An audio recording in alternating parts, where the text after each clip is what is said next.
दुनिया को क्या बचाएगा, दुनिया को कौन बसाएगा। आप तमाम अवयवों के नाम गिना सकते हैं। जब मेरी बारी आएगी तो मैं मुस्कान का नाम लूंगा। चिन्नी भर हंसी बहुत ज़रूरी है, स्थितियां कितनी भी विपरीत क्यों ना हो। अब देखिए, पिछले कुछ रोज़ मैं परेशान था किसी बात से, तो हमारी जो शरीक हयात हैं, हमारी जो धर्मपत्नी हैं, उन्होंने ये महती जिम्मेदारी अपने सर ओढ़ ली कि मेरे चेहरे पर चिन्नी भर मुस्कान आए, और उसके लिए उन्होंने एक अमोघ अस्त्र दे मारा। उस अस्त्र का नाम है पीजे। क्या था पीजे और मुझे क्यों याद आ रहा है, अभी आपको समझाता हूं। पीजे की शुरुआत यूं होती है कि अगर चीन में जनसंख्या कंट्रोल का प्रोग्राम शुरू हो तो उसका नाम क्या रखा जाएगा। सोचिए, क्या नाम होगा चीन में पॉपुलेशन कंट्रोल के प्रोग्राम का। इसका जवाब, और ये जवाब सुनने के बाद खींचिएगा मत और ये मत कहिएगा कि गुरु चाट लिया धर के। इसका नाम है, इसका जवाब है चीनी कम। ये चीनी कम का जोक हो सकता है आपको बुरा लगा हो, लेकिन चीन ऐसा चाह रहा है कि कुछ चीनी कम हो जाए। नमस्ते, मेरा नाम सौरभ द्विवेदी है और आप ललन टॉप का इंटरनेशनल न्यूज बुलेटिन दुनियादारी देख रहे हैं। राजकुमार हिरानी की फिल्म है पीके। इसके एक सीन में पीके तपस्वी जी को कंफ्यूज करता है। मुस्लिम के सर पर सिखों की पगड़ी, सिख के माथे पर मुसलमानी टोपी और वेशभूषा बदलकर वो तपस्वी जी की फिरकी लेता है। इस दृश्य का भावार्थ ये था कि अगर धार्मिक प्रतीकों को हटा दिया जाए तो किसी का चेहरा देखकर उसका धर्म नहीं बताया जा सकता। लेकिन अगर हम आपको ये बताएं कि ये बात गलत साबित हो रही है तो क्या होगा आपका रिएक्शन। कल्पना करिए, आप किसी समुदाय से हैं, आपकी सरकार आपके समुदाय से नफरत करती है, दमन करती है, निशाना बनाती है। क्या हो अगर सरकार के पास एक ऐसी टेक्नोलॉजी आ जाए जो चेहरा देखकर इंसान का धर्म बता दे। ऐसी टेक्नोलॉजी जो हजारों लोगों की भीड़ के बीच भी आपकी उम्र, लिंग और धर्म का पता लगाकर सरकार को अलर्ट भेज दे। इस टेक्नोलॉजी के चलते सरकार के लिए उस समुदाय को टारगेट करना कितना आसान हो जाएगा। ये निरी कल्पना या साइंस की फंतासी नहीं है। पिछले कुछ वर्षों से इस टेक्नोलॉजी के सहारे लाखों लोगों का दमन हो रहा है और ये चीन से जुड़ा मामला है। लेकिन इस कहानी को सुनाने से पहले कविता की बारी है। जेल लिटरेचर, कभी आपने ये टर्म सुना है? आज मैं आपको जेल लिटरेचर का एक टुकड़ा सुनाता हूं। एक कैदी की कविता। टर्किक भाषा समूह की एक जबान में लिखी गई इस कविता का हिंदी तर्जुमा कुछ यूं है। इस भुला दी गई जगह पर मुझे प्रेम से छूने वाला कोई नहीं। यहाँ हर रात अपने साथ पहले से ज्यादा स्याह ख्वाब लाती है। मैंने बस जिंदगी मांगी उनसे, इसके सिवाय मेरे कोई अरमान नहीं थे। ये मेरे खामोश ख्यालों में इतनी यातनाएं क्यों हैं? क्यों मेरे पास कोई उम्मीद नहीं? मैं क्या था, क्या बना दिया गया, ये जानने की भी तो कोई राह नहीं। ये कविता लिखी है अब्दुल कादिर जलालुद्दीन ने। उत्तर पश्चिम चीन में यूरिमची नाम का एक शहर है, यहीं पर रहते थे जलालुद्दीन। पोएट्री के प्रोफेसर थे, कविताओं में जीते थे। 2018 में एक रोज प्रोफेसर जलालुद्दीन को उठाकर यातना शिविर में फेंक दिया गया। उनका अपराध, उन्होंने वो क्राइम किया जिसके बारे में कभी दिनकर ने रश्मिरथी में लिखा था। चुनना जाति और धर्म अपने बस की तो बात नहीं। प्रोफेसर जलालुद्दीन उइगर मुसलमान थे। वो उन लाखों उइगरों में से हैं जिन्हें चीन ने बस उइगर होने के चलते यातना शिविरों में बंद किया है। और ये उइगर कौन है? भाषाओं का एक झुंड। इन्हें कहते हैं टर्किक लैंग्वेजेस। इन्हें बोलने वाले टर्किक पीपल कहलाते हैं। इस एक ग्रुप के भीतर कई अलग अलग छोटे बड़े समूह हैं। इनमें से ही एक है उइगर। घुमक्कड़ कबीलाई अतीत वाले इस समुदाय की बसाहट का मुख्य इलाका है सेंट्रल एशिया। यहाँ उज्बेकिस्तान, किर्गिस्तान और कजाकिस्तान जैसे देशों में उइगरों की अच्छी खासी संख्या है, लेकिन इनकी सबसे अधिक संख्या पाई जाती है शिनजियांग में। यहाँ करीब 1.25 करोड़ उइगर रहते हैं। और ये शिनजियांग कहाँ है? चीन के नक्शे पर उत्तर पश्चिमी दिशा में बसा है ये प्रांत। चीन का सबसे बड़ा प्रांत। इसकी सीमाएं 8 देशों को छूती हैं। और ये 8 देश कौन से हैं?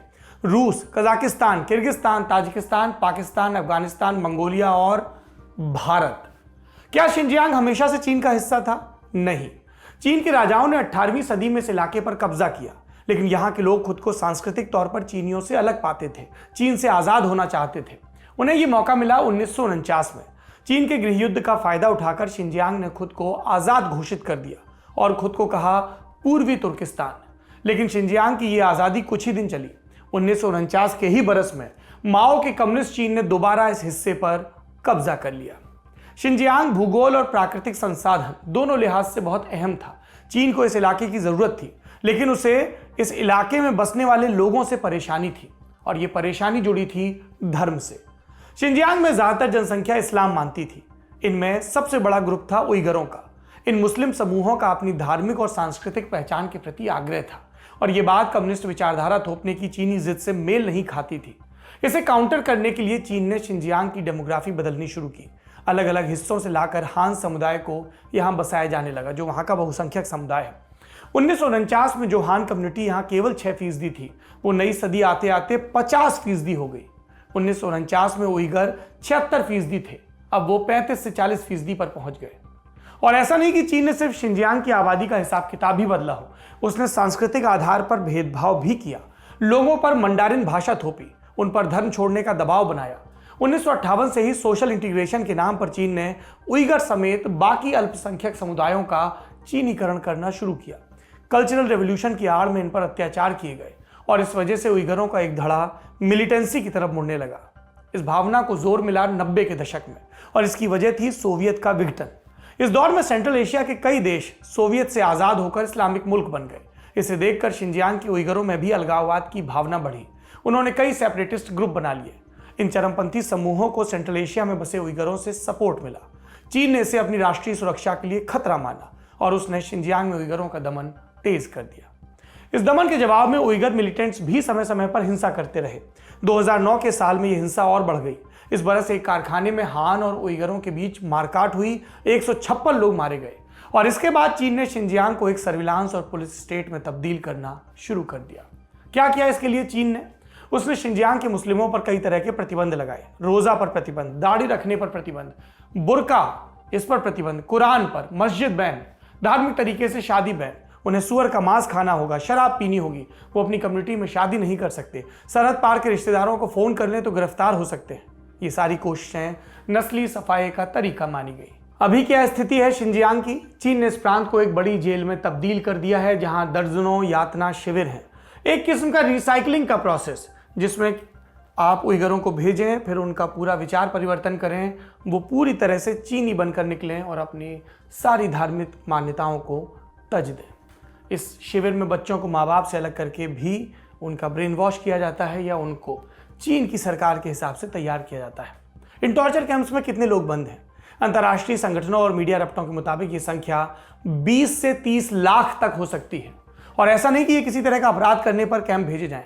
मस्जिद जाने, नमाज पढ़ने, धार्मिक त्यौहार मनाने, यानी अपने धर्म से जुड़ी कोई भी चीज़ मानने जो बहुसंख्यकों के धर्म से न जुड़ी हो, या मंडारिन भाषा में बच्चों का नाम न रखने पर भी कैंप भेज दिए जाएंगे।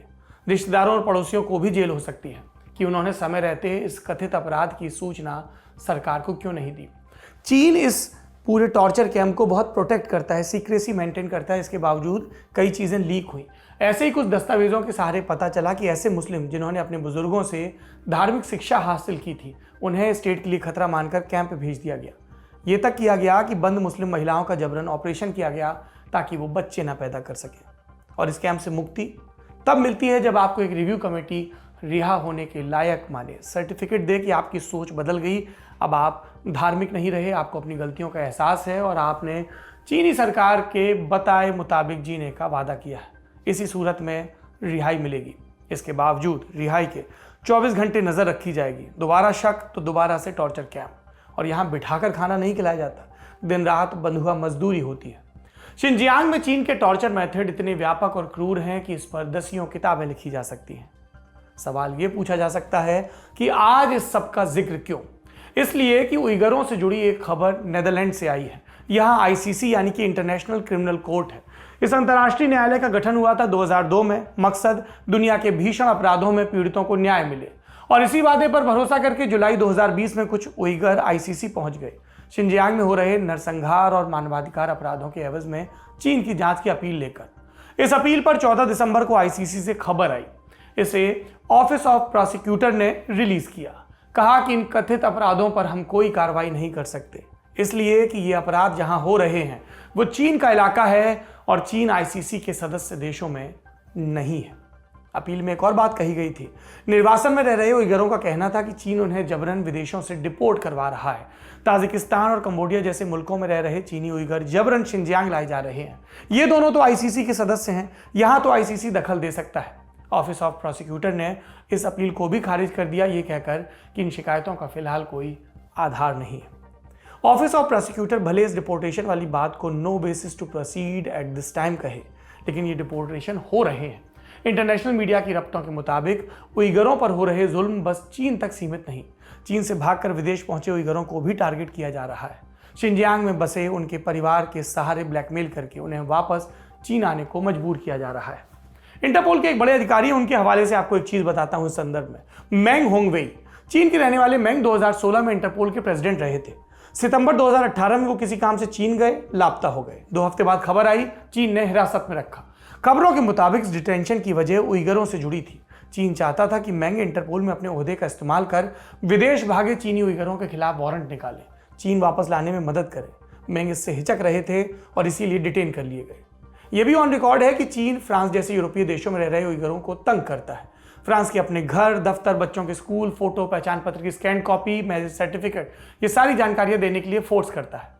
आप समझिए चीन के अपराध का दायरा कितना व्यापक है। इसके बावजूद अंतर्राष्ट्रीय संस्थाएं कोई एक्शन नहीं ले रही। यहां तक कि खुद को मुसलमानों का नुमाइंदा कहने वाला ईरान, तुर्की, सऊदी अरब और पाकिस्तान जैसे देश भी उइगरों पर चुप्पी साधे रहते हैं, चीन की गुलामी करते रहते हैं, दोस्ती के नाम पर, आर्थिक फायदों के नाम पर। जब फ्रांस में और डेनमार्क में कोई मैगजीन इस्लाम पर कार्टून छाप दे, तो फ्रेंच राष्ट्रपति कट्टरपंथी इस्लाम पर बयान दे दें, तो यही सारे देश जोर शोर से फ्रांस को बायकॉट करते हैं, हिंसक प्रतिक्रिया की धमकियां देते हैं। लेकिन उइगरों के लिए बोलने की किसी को नहीं पड़ी। यानी सबको अपना अपना फायदा दिखता है धर्म की आड़ में। इस मामले में थोड़ा बहुत जो भी स्टैंड लिया वो डोनाल्ड ट्रंप ने लिया। उनकी भी अपनी पॉलिटिक्स हो सकती है, लेकिन शिनजियांग को लेकर ट्रंप प्रशासन ने चीन पर सैंक्शन तो लगाए ही। ये सब बताने के बाद एक बात बची रह गई। आपको याद है एपिसोड की शुरुआत में हमने चेहरा देखकर धर्म बताने वाली एक टेक्नोलॉजी का जिक्र किया था। ये क्या बात है? ये बात शिनजियांग और उइगरों से जुड़ी है। एक रिसर्च संगठन है IPVM। ये वीडियो सर्विलांस की फील्ड में शोध करने वाले दुनिया के टॉप ऑर्गेनाइजेशंस में से एक है। पिछले हफ्ते इसकी एक रिपोर्ट आई थी। क्या था इस रिपोर्ट में? इस रिपोर्ट को छापा वॉशिंगटन पोस्ट ने और इसमें 2 चाइनीज कंपनियों का नाम था, एक हुएवे और दूसरा मेगवी। ये जो मेगवी कंपनी है, इसने फेशियल रिकॉग्निशन से जुड़ा एक खास सॉफ्टवेयर बनाया। ये सॉफ्टवेयर इस्तेमाल हुआ एक आर्टिफिशियल इंटेलिजेंस से लैस कैमरा सिस्टम में। इसकी खासियत, ये हजारों की भीड़ में खड़े लोगों का चेहरा स्कैन करके उस इंसान की उम्र, लिंग और नस्ल बता देता था। इस AI कैमरा सिस्टम की टेस्टिंग का काम किया चीन की टेलीकम्युनिकेशन कंपनी हुएवे ने। इस सिस्टम की एक और खासियत, इसने अगर भीड़ में किसी उइगर को देखा तो ये खास उइगर अलार्म बजाएगा। इस अलार्म की मदद से चाइनीज पुलिस को पता चल जाएगा कि फला गली, फला जगह पर इतने उइगर हैं। फिर अपने सर्विलांस सिस्टम के विस्तृत डेटा के जरिए वो मिनटों में उन लोगों की पूरी कुंडली निकाल लेंगे। दुनिया में CCTV का सबसे बड़ा जाल चीन में। कोई भी जगह CCTV की पहुंच से दूर नहीं। सोचिए AI टेक्नोलॉजी से लैस इस CCTV नेटवर्क के जरिए चीन के लिए अपने अल्पसंख्यक नागरिकों को टारगेट करना कितना आसान हो जाएगा। रिपोर्ट के मुताबिक मैगवी का डेवलप किया ये सॉफ्टवेयर अपनी जैसी इकलौती चीज नहीं। चीन में ऐसी सैकड़ों कंपनियां हैं जो सरकार को सर्विलांस और क्रूरता के हजारों नए तरीके थमा रही हैं। और यही डरावनी तस्वीर चीन की सच्चाई है। यह था आज का बड़ी खबर सेगमेंट। अब सुर्खियों की तरफ बढ़ते हैं। पहली सुर्खी अफगानिस्तान से है। राजधानी काबुल के डिप्टी गवर्नर महबूबुल्लाह मोहेबी की हत्या कर दी गई। यह घटना 15 दिसंबर की सुबह हुई। मोहेबी कार से दफ्तर जाने के लिए निकले, कार में बम बंधा था, ब्लास्ट हुआ, मारे गए। सेक्रेटरी की भी मौत हुई और 2 सुरक्षाकर्मी गंभीर रूप से जख्मी। अभी तक किसी संगठन ने ब्लास्ट की जिम्मेदारी नहीं ली। तालिबान और अफगान, इन दोनों के बीच सितंबर 2020 में वार्ता शुरू हुई थी, ये भी रुकी हुई है। दूसरी सुर्खी तुर्की से है। ट्रंप प्रशासन ने उस पर आर्थिक प्रतिबंध लगाए। ये सैंक्शंस तुर्की द्वारा S-400 मिसाइल डिफेंस सिस्टम की खरीद के एवज में लगाए गए। तुर्की ने अमेरिकी चेतावनी के बावजूद रूस से यह डिफेंस सिस्टम खरीदा। अमेरिका का कहना है उसने भी तुर्की को संवेदनशील हथियार बेचे हैं। ऐसे में रूसी डिफेंस सिस्टम की खरीद से उसकी मिलिट्री टेक्नोलॉजी को खतरा पहुंचेगा। और तुर्की ने अमेरिका के इस फैसले की निंदा की, कहा कि तुर्की समय आने पर जवाब देगा। तीसरी सुर्खी सोमालिया से। उसने केन्या से आधिकारिक संबंध तोड़ लिए। सोमालिया का आरोप, केन्या उसकी संप्रभुता का उल्लंघन कर रहा है। सोमालिया के सूचना मंत्री ओस्मान डुब्बे ने सरकारी टीवी पर इस फैसले की जानकारी देते हुए कहा कि कई बार चेतावनी के बाद भी केन्या ने घरेलू राजनीति में दखलंदाजी बंद नहीं की, इसलिए हम रिश्ता खत्म कर रहे हैं। उन्होंने केन्या स्थित अपने डिप्लोमेट्स को वतन वापस बुला लिया, साथ ही केन्यन डिप्लोमेट्स को भी वापस जाने को कह दिया। आज की दुनियादारी में इतना ही। स्वस्थ सोचिए, स्वस्थ रहिए, अपने समाज और देश को स्वस्थ बनाए रखने की कोशिश करिए और देखते रहिए दुनियादारी। कसर रह गई हमारी कोशिशों में, कसक रह गई कि देश जितना बेहतर, जितना महान हो सकता था, हो नहीं पाया। और एक कसम रह गई कि देश का जो कर्ज है उसे थोड़ा बहुत तो उतारना है। भावुकता का लबादा ओढ़कर बोलता तो यूं बोलता, लेकिन बात सीधी है तो सच्चे ढंग से आप तक कही जानी है। लल्लन टॉप लेकर आया है एक नया प्लेटफॉर्म, तेरा तुझको अर्पण। ये प्लेटफॉर्म उन सब भारतवासियों के लिए है जो भारत से दूर किसी दूसरे देश की जमीन पर हैं, कभी पढ़ाई के लिए, कभी नौकरी के लिए। ये उन सब भारतवंशियों के लिए भी है जिनकी पहचान का हिस्सा ये महान देश है, लेकिन कुछ कसर और कसक है। तो आइए कसम खाएं कि देश को बेहतर बनाएं। हमें आपसे चाहिए आपके हिस्से का ज्ञान, जो आप लल्लन टॉप के जरिए अपने देशवासियों के साथ साझा करें।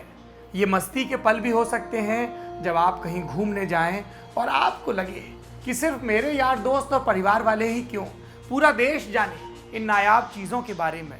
ये पॉलिसी से जुड़ा, ज्ञान से जुड़ा कोई मसला हो सकता है। तो आइए और लल्लन टॉप की इस नई पेशकश तेरा तुझको अर्पण का हिस्सा बनिए।